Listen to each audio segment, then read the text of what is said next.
নমস্কার, আমি সুকৃতি রঞ্জন বিশ্বাস এসআরবি মুক্তি ইউটিউব এর পক্ষ থেকে আপনাদের নাগরিকত্ব সম্পর্কে কিছু বলছি। আমরা আগেই সিদ্ধান্ত নিয়েছিলাম যে নাগরিকত্বের এই বিষয়টা আমরা ভেঙে ভেঙে 20-25 মিনিটের একটা ভিডিও করে একটু একটু করে আমরা বিষয়টা নিয়ে আলোচনা করব। আমরা ইতিপূর্বে এরকম চতুর্থ পর্ব শেষ করেছি, আমি এখন পঞ্চম পর্ব শুরু করছি। আমরা চতুর্থ পর্বে আলোচনা করেছিলাম যে ওই যে 2015 সালের 7 সেপ্টেম্বর দুটো গেজেট নোটিফিকেশান সেন্ট্রাল গভর্নমেন্ট করেছিল। এই সমস্যাটা মূলত কিছু মানুষ পশ্চিম পাকিস্তান থেকে এসে পাসপোর্টে এসে আর ফিরে যাননি, ফলে তাদের ভিসার মেয়াদ শেষ হয়ে গেলে তারা সমস্যার মধ্যে ছিলেন। এইটা ভাবা হয় এই বিলটা ওই তাদের সমস্যা নিরসন করার কথা বলে মাথায় আসে গভর্নমেন্টের, কিন্তু তারপরে আলটিমেটলি একটা আইন দেশের জন্য তো আর ওই কটা লোকের জন্য আলাদা করে হয় না। তারপরে এইটাকে একটা সাধারণভাবে 3টে দেশ থেকে যে 6টা সম্প্রদায় এসেছে তাদের সবাইকে একটা সাধারণ রাজক্ষমা বা একটা অ্যামনেস্টি হিসেবে তাদের অনুপ্রবেশকারী তকমা থেকে মুক্তি দেয়, যেটা 2.7 প্যারাগ্রাফে মোদি সরকারের বিদেশ মন্ত্রক বলেছে। আগের যে ভিডিও সেটাতে আমরা এই সম্পর্কে আলোচনা করেছি। আমরা এবারে আলোচনা করব ওই যে জেপিসি রিপোর্ট তার 2.14 প্যারাগ্রাফ।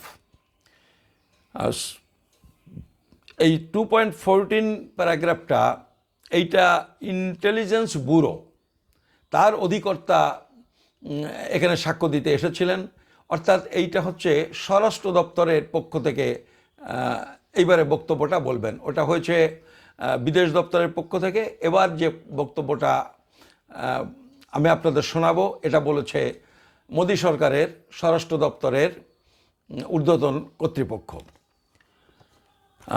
প্যারা 2.14, নাগরিকত্বের জন্য আবেদনকারীদের নিজ নিজ দেশে ধর্মীয় নির্যাতনের দাবির সত্যতা যাচাই প্রসঙ্গে ইন্টেলিজেন্স ব্যুরো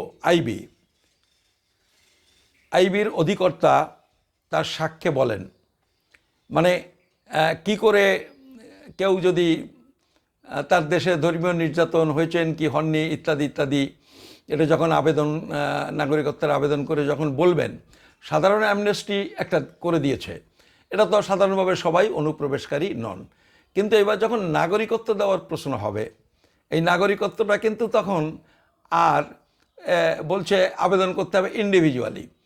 এই ইন্ডিভিজুয়ালি যখন আবেদন হবে তখন প্রত্যেকের যে দাবি, ধর্মীয় নির্যাতনের দাবি ইত্যাদি ইত্যাদি অন্যান্য যে কোনো কাগজপত্র সেগুলো এনকোয়ারি হবে, যেভাবে আমাদের ডিআইবি এনকোয়ারি করে পাসপোর্টের ক্ষেত্রে, কাস্ট সার্টিফিকেটের ক্ষেত্রে, চাকরির ক্ষেত্রে ইত্যাদি ইত্যাদি। তা ইন্টেলিজেন্স ব্যুরো তার সাক্ষ্যে কি বলছেন, কোর্ট বলছেন, প্রতিজন ব্যক্তি যারা ধর্মীয় নির্যাতনের কারণ জানিয়ে ভারতে নাগরিকত্ব চাইছেন তারা ভারতে এসেছেন কয়েক দশক আগে। বেশিরভাগ জন এসেছেন দেশভাগের কারণে, যখন বিপুল সংখ্যায় মানুষের ভারত এবং পাকিস্তানের মধ্যে স্থানান্তরণ হয়। এখন তাদের ধর্মীয় নির্যাতনের দাবি যাচাই করা সম্ভব নয়। তাহলেও সাম্প্রতিক ঘটনা যদি কিছু থাকে তাহলে নাগরিকত্বের আবেদন বিবেচনা করার আগে প্রয়োজনীয় তদন্ত করা হবে। আরেকবার পড়ি, কোর্ট, প্রতিজন ব্যক্তি যারা ধর্মীয় নির্যাতনের কারণ জানিয়ে ভারতের নাগরিকত্ব চাইছেন তারা ভারতে এসেছেন কয়েক দশক আগে। বেশিরভাগ জন এসেছেন দেশভাগের কারণে, যখন বিপুল সংখ্যায় মানুষের ভারত এবং পাকিস্তানের মধ্যে স্থানান্তরণ হয়। এখন তাদের ধর্মীয় নির্যাতনের দাবি যাচাই করা সম্ভব নয়। তাহলেও সাম্প্রতিক ঘটনা যদি কিছু থাকে, তাহলে নাগরিকত্বের আবেদন বিবেচনা করার আগে প্রয়োজনীয় তদন্ত করা হবে, আনকোট।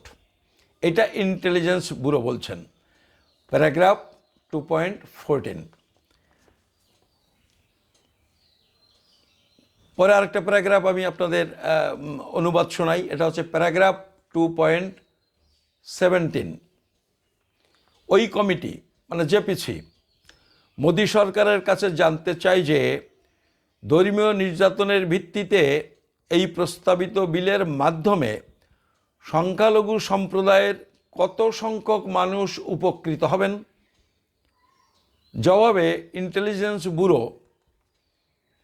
তার অধিকর্তা বলছেন, আমাদের রেকর্ড অনুসারে আমাদের রেকর্ড অনুসারে সংখ্যালঘু সম্প্রদায়ের সেই সব 31,313 জন, যার মধ্যে হিন্দু 25,447 জন, শিখ 5,807 জন, খ্রিস্টান 55 জন, বৌদ্ধ 2 জন, পার্সি 2 জন।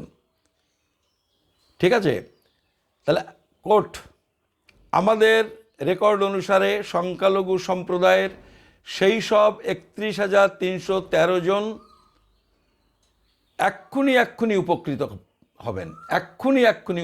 হবেন, মানে ইমিডিয়েট বেনিফিশিয়ারি ইংরেজিতে শব্দটা বলেছে। তারা এক্ষুনি উপকৃত হবেন, যাদের নিজ নিজ দেশে ধর্মীয় নির্যাতনের দাবির কারণে লং টার্ম ভিসা দেওয়া হয়েছে, মানে ইতিমধ্যে দেওয়া হয়েছে, এবং যারা ভারতের নাগরিকত্বের আবেদন করেছেন। মানে ওই সময়ে জেপিসি যখন হয়েছে তখন তারা লং টার্ম ভিসা পেয়ে গেছেন। ওই 15 সালে ওই যে গেজেট নোটিফিকেশনের পরে তারা লং টার্ম ভিসা পেয়ে গেছেন এবং তারা নাগরিকত্বের আবেদন করে দিয়েছেন। তারাই এক্ষুনি উপকৃত হবেন। এটা বলেছে 2.17 আরও কথা আছে, সেটুকু আমি পড়ে শোনাই।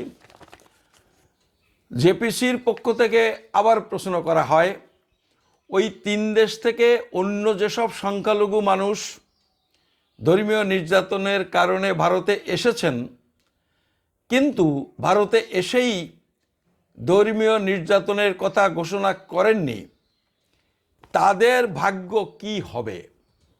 এইটা এবার আমাদের বাঙালিদের প্রশ্ন এসে গেল। মানে বাঙালিদের প্রশ্ন মানে সেই দেশভাগের পর থেকেই।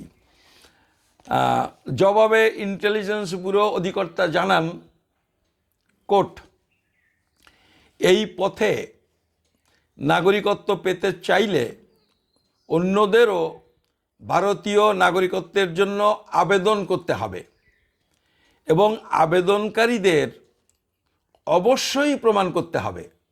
ইংরেজিতে আছে উইল হ্যাভ টু প্রুভ, মানে অবশ্যই প্রমাণ করতে হবে যে তারা ধর্মীয় নির্যাতনের কারণে ভারতে আসতে বাধ্য হয়েছেন। তবে তারা ভারতে এসেই যদি ধর্মীয় নির্যাতনের কথা ঘোষণা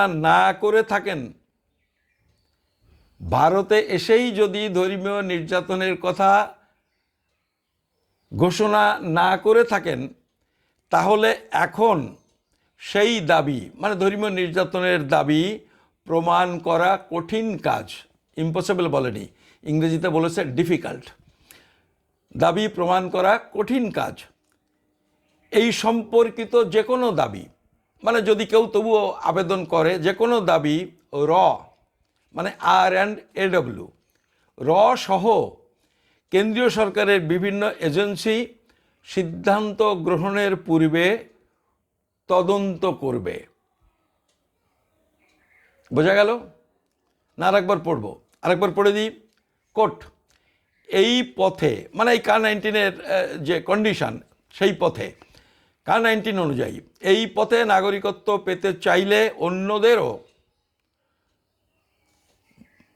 ভারতীয় নাগরিকত্বের জন্য আবেদন করতে হবে এবং আবেদনকারীদের অবশ্যই প্রমাণ করতে হবে যে তারা ধর্মীয় নির্যাতনের কারণে ভারতে আসতে বাধ্য হয়েছেন। তবে তারা ভারতে এসেই যদি ধর্মীয় নির্যাতনের কথা ঘোষণা না করে থাকেন তাহলে এখন সেই দাবি অর্থাৎ ধর্মীয় নির্যাতনের দাবি প্রমাণ করা কঠিন কাজ। এ সম্পর্কিত যে কোনো দাবি সহ কেন্দ্রীয় সরকারের বিভিন্ন এজেন্সি সিদ্ধান্ত গ্রহণের পূর্বে তদন্ত করবে আনকোট। এরপরে আমি প্যারা 2.19টা পড়ি। 2.19 ওই সাক্ষ্য গ্রহণের সময় জেপিসি বলে যে মাত্র 31,313 জন এই বিলের দ্বারা উপকৃত হবেন, এটা জিজ্ঞেস করে। উত্তরে আইবির যে ডিরেক্টর এসেছিলেন তিনি বলেন কোট হ্যাঁ, উত্তর বলছে কোট হ্যাঁ, তারাই উপকৃত হবেন, কারণ তারা দাবি করেছেন এবং তারা নাগরিকত্বের জন্যে আবেদন করেছেন। মানে অলরেডি যারা আবেদন করে দিয়েছে পরিষ্কার বলেছে হ্যাঁ তারাই উপকৃত হবেন, কারণ তারা দাবি করেছেন এবং তারা নাগরিকত্বের জন্য আবেদন করেছেন। এখানে আরও অনেকে আছেন, তারপরে বলছেন এখানে আরও অনেকে এসে থাকতে পারেন এবং নানা উপায়ে হয়তো নাগরিকত্ব অর্জন করেছেন, হয়তো পাসপোর্ট রেশন কার্ড পেয়েছেন। আইবি বলছে হয়তো পাসপোর্ট রেশন কার্ড পেয়েছেন, তারা হয়তো অন্যান্য কাগজপত্র পেয়েছেন এবং এমনকি ভোটার তালিকায় নাম নথিভুক্ত করেছেন। সুতরাং বাস্তবত তারা সমস্ত নাগরিক অধিকার ভোগ করছেন। তারা যদি অসৎ উপায়ে অবলম্বন করে এসব অর্জন করে থাকেন সেটা শনাক্ত করার জন্য ইতিমধ্যে ট্রাইব্যুনাল গঠন করা হয়েছে। এই যারা ভোটার তালিকায় নাম উঠে গেছে বলে নিশ্চিন্ত আছেন সে বলছেন যে আইবি জানে যে এইগুলো হয়ে গেছে, জাস্ট সবাই সব নাগরিকের মতো অধিকার ভোগ করছেন, এটা তারা জানে। তারপরে বলছে যে যদি এগুলো এই ভোটার কার্ড আধার কার্ড ইত্যাদি ইত্যাদি যদি অসৎ উপায়ে অবলম্বন করে অর্জন করা হয়ে থাকে সেটা শনাক্ত করার জন্যে ইতিমধ্যে ট্রাইব্যুনাল গঠন করা হয়েছে। অবশ্য সেটা সম্পূর্ণ আলাদা একটি বিষয়। যারা আবেদন করেছেন এবং যারা দাবি করেছেন যে নিজ নিজ দেশে ধর্মীয় নির্যাতনের শিকার হয়েছেন এই বিল তাদের জন্য। তাহলে কি হলো, যারা দাবি করেছেন যে নিজ নিজ দেশে দাবি করেছেন মানে এসেই ওই এফআরওতে নাম লিখিয়েছেন যে আমি ধর্মীয় নির্যাতনের কারণে পালিয়ে আসতে বাধ্য হয়েছি, তাই বলছে যারা দাবি করেছেন নিজ নিজ দেশে ধর্মীয় নির্যাতনের শিকার হয়েছেন এই বিল তাদের জন্য। এইটা কত প্যারাগ্রাফ শেষ হলো? এটা 2.17 প্যারাগ্রাফ শেষ হলো। এবার 2.17 পরে আমি আপনাদের শোনাবো 2.19 প্যারাগ্রাফ। সবই কিন্তু জেপিসির রিপোর্ট এবং মোদী সরকারের কথা। মোদী সরকার ঠাকুরনগরে এসে কি ভাষণ দিচ্ছেন সেটা কিন্তু মেঠো বক্তৃতা, বা অমিত শাহ কী বলছেন এগুলো মেঠো বক্তৃতা। এগুলো কিন্তু অফিস আদালতে গ্রাহ্য হবে না। অফিস আদালতের কাজের ধারা কি হবে সেটা এইখানে বলেছে। প্যারা 2.24 কেন্দ্রীয় আইন মন্ত্রক। এবার আইন মন্ত্রক বলছে ওইটা হয়ে গেল প্রথমে বিদেশ মন্ত্রক, তারপর স্বরাষ্ট্র মন্ত্রক, এবার আইন মন্ত্রক। কেন্দ্রীয় আইন মন্ত্রক জেপিসিকে জানায়, কোর্ট প্রস্তাবিত এই বিলে মানে কার-19-এ, মানে এই বিল মানে এটা তো বিলের উপরে আলোচনা হচ্ছে, ক্যাপ 16 সেইটাই পরে কার-19 হয়েছে। তো বলছে প্রস্তাবিত এই বিলে সরাসরি এইসব মানুষকে নাগরিকত্ব দেওয়ার কথা বলা হয়নি। কোর্ট, একদম কোর্ট, আবার পড়ছি গোড়া থেকে, প্রস্তাবিত এই বিলে সরাসরি এইসব মানুষকে নাগরিকত্ব দেবার কথা বলা হয়নি। এটা শুধুমাত্র ন্যাশনালাইজেশন মানে নাগরিকত্ব আইনের 6 ধারা, ন্যাশনালাইজেশনের মাধ্যমে নাগরিকত্ব অর্জনের সুযোগ করে দেওয়ার ব্যবস্থা মানে আবেদন করার ব্যবস্থা 6 ধারায় এবং নাগরিকত্ব আইনের 3য় তফসিল 3rd শিডিউল মারফত আবেদন করার সুযোগ সৃষ্টি করার জন্য এই সব মানুষকে অনুপ্রবেশকারী তকমা থেকে মুক্তি দেওয়ার প্রয়োজন হয়ে পড়েছিল, আনকোট। তাহলে কি হলো, যে আবেদন করার জন্যে ওই অনুপ্রবেশকারী তকমা থেকে মুক্তি দেওয়ার প্রয়োজন হয়ে পড়েছিল, তাই এইটা করা হয়েছে। এটা প্যারা 2.24। আমি এবার শেষ মানে আর আপনাদের যেটা পড়ে শোনাবো তার এইটাই হচ্ছে শেষ প্যারাগ্রাফ 2.25। এতদ সম্পর্কিত জেপিসি অন্য এক প্রশ্নের জবাবে আরেকটা প্রশ্ন জেপিসি করেছে, তার জবাবে এবার বলছে স্বরাষ্ট্র মন্ত্রক, মিনিস্ট্রি অফ হোম অ্যাফেয়ার্সের সেক্রেটারি গেছিলেন, তিনি বলছেন, কি বলছেন, আগে স্বরাষ্ট্র মন্ত্রককে আইবি বলেছে, এবার ডিপার্টমেন্টের সেক্রেটারি বলছেন, কোর্ট এখনো পর্যন্ত যে আইন বলবৎ আছে তাতে অনুপ্রবেশকারীদের ভারতীয় নাগরিকত্ব প্রদান করা যায় না। তবে নাগরিকত্ব সংশোধনী বিল 2016 আইনে পরিণত হলে আফগানিস্তান, পাকিস্তান এবং বাংলাদেশ থেকে আসা অনুপ্রবেশকারীদের নাগরিকত্ব আইনের 5(1)A ধারায় মানে রেজিস্ট্রেশনের মাধ্যমে 5(1)A ধারায়, সাধারণত বাঙালিরা এই ধারাতেই পান, যারা পেয়েছেন এ পর্যন্ত যতজন এই ধারাতেই পেয়েছেন এবং আগামী দিনেও যদি পেতে হয় এই ধারাতেই পাবেন। বাংলাদেশ থেকে আসা অনুপ্রবেশকারীদের নাগরিকত্ব আইনের 5(A ধারায় অর্থাৎ রেজিস্ট্রেশনের মাধ্যমে এবং 6 ধারায় তারপরে ন্যাশনালাইজেশনের মাধ্যমে আবেদন করার সুযোগ করে দেবে। আবেদন করতে হবে জেলা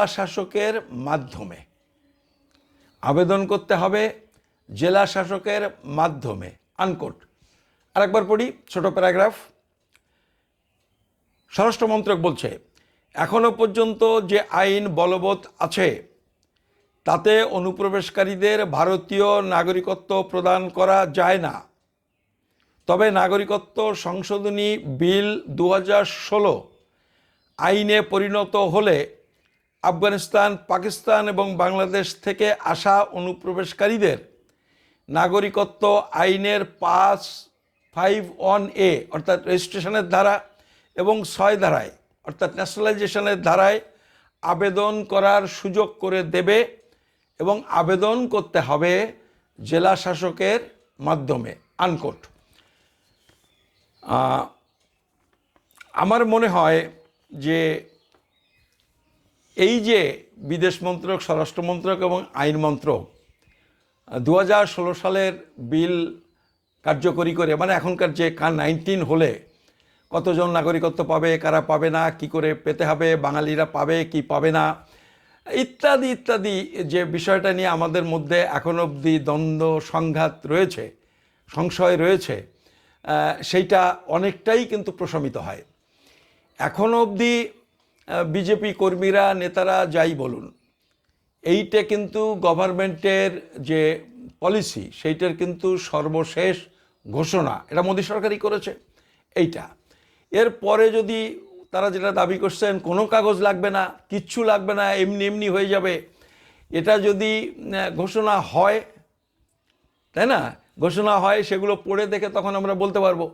কিন্তু আমাদের যেটা মনে হচ্ছে যে আইনের বাইরে রুলস হয় না, রুলসটা হয় আইনের যে চৌহদ্দি তার মধ্যে রুলস হবে। আসলে রুলসটা কি? রুলসটা হলো এই তো আইনটা হয়ে গেছে, তো ধরুন ডিএমকে দায়িত্ব দেওয়া হলো, বা স্বরাষ্ট্রমন্ত্রক নর্থ ব্লক থেকে নাগরিকত্বের সার্টিফিকেট ইস্যু করবেন, আমরা আবেদন করব। তা আমরা আবেদন করলে তার সাথে কি কাগজপত্র লাগবে, এইবারে সেই অফিস সেটা স্ক্রুটিনি করবে, সব কাগজপত্র ইনফরমেশান ঠিক আছে কি না। তারা এইগুলো সব দেখে তারপরে ডিআইবি বা ওই ইন্টেলিজেন্স ডিপার্টমেন্টগুলোকে দেবে যে এই এই তথ্যগুলো তারা জমা দিয়েছেন, আপনারা খোঁজখবর নিন, এনকোয়ারি করুন। এই যেভাবে ডিআইবি আসে, তা এই ডিআইবি এসে আমাদের কাছে কি কি কাগজ চাইবে, এইগুলো থাকবে এই রুলসে। বুঝতে পেরেছেন? এই রুলস প্রকাশ হলে এইটে তারা এসে চাইবে। ফলে এইটা কিন্তু আইনের বাইরে যায় না, যাওয়ার কথা নয়, যাবেও না আমার ধারণা। শুধু এটাতে এইটা বোঝা যাবে। আর এইটা হচ্ছে না বলেই আজকে আবেদন করলে তারা তো এটি স্ক্রুটিনি করতে পারবেন না। এনকোয়ারিতে যিনি আসবেন তিনি কি দেখবেন, সেই জন্যে রুলসটা দরকার, ওইটা ওই ঘোষণার মধ্যে পাওয়া যাবে। তো ঠিক আছে, আমরা এই যেটুকু পড়লাম তাতে আপনারা হয়তো আমাদের সাথে একমত হবেন যে বিজেপি তার সর্বোচ্চ নেতৃত্ব প্রধানমন্ত্রী নরেন্দ্র মোদী ঠাকুরনগর এবং অন্যান্য জায়গায় যে কথা বলছেন, অমিত শাহ যে কথা বলছেন, বা তার গোটা ক্যাডার বাহিনী নেতারা যে কথা বলছেন, তার সাথে কিন্তু সরকারের এই জেপিসিতে যা বলেছেন সেটা মিলছে না। তাতে আমরা বলতে পারি এইটাকে যদি রেকর্ড ধরি, কারণ এটা লোকসভা রাজ্যসভাতে প্লেস করেছে, এটা এখানে ভুলভাল করা যায় না। ফলে মাঠে ময়দানে তারা যেটা বলছেন সেটা মিথ্যে কথা বলছেন, সেটা ধাপ্পা বলছেন। ফলে এই ধাপ্পাতে আপনারা ভুলবেন না, বরং যে যাতে নাগরিকত্ব হয়, সত্যি যদি বিজেপি নাগরিকত্ব দিতে চান, তাহলে আমরা যে দাবি করেছি যে একটা ভিত্তিবর্ষ করো, যে 2014, এখন তো মনে হচ্ছে 2014 করলে হবে না, 2020-22 একটা ভিত্তিবর্ষ করো, যে তার আগে যারা ভারতে এসে পড়েছেন তারা যদি প্রমাণ করতে পারেন একটা যে কোনো একটা কাগজ দিয়ে, সে কাগজের একটা লিস্ট তৈরি হবে, কি কি দলিল, কি কি কাগজ, তার একটা দিতে পারলে যে 22 সালের আগে থাকতে তিনি এখানে বসবাস করছেন, 20 সালের আগে থাকতে বসবাস করছেন, তাহলে তাকে নাগরিক ঘোষণা করে একটা নতুন আইন তৈরি করতে হবে। বিজেপি যদি সত্যিই সেটা চায়, আমাদের অসীমবাবুরা যদি সত্যিই এটা চায়, আমাদের শান্তনু ঠাকুররা যদি সত্যিই সেটা চায়, তাহলে এই দাবি তুলুক, তারা এই দাবি তুলুক, এবং সেইটাতে তারা কিভাবে দাবি তুলছেন এবং সেটা নিয়ে কি লড়াই করছেন সেটা দেখুন, তারপরে তাদের ভোট দেন। না হলে বুড়ো আঙুল উঁচু করে বলে দিন, এটা না হলে ভোটের বেলায় কিন্তু আমরা এই থামচাপ। ধন্যবাদ, নমস্কার।